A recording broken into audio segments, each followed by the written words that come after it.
مرحبا.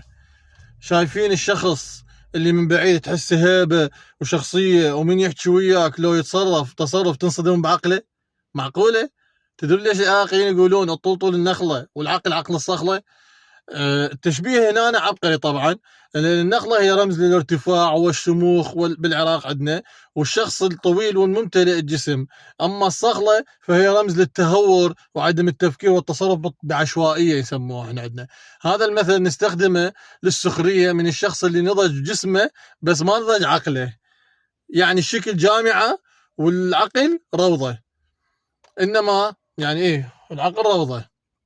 وهو تنبيه أن الرجولة والحكمة مو بالطول والعرض طبعا، وإنما بالمواقف وحسن التدبير.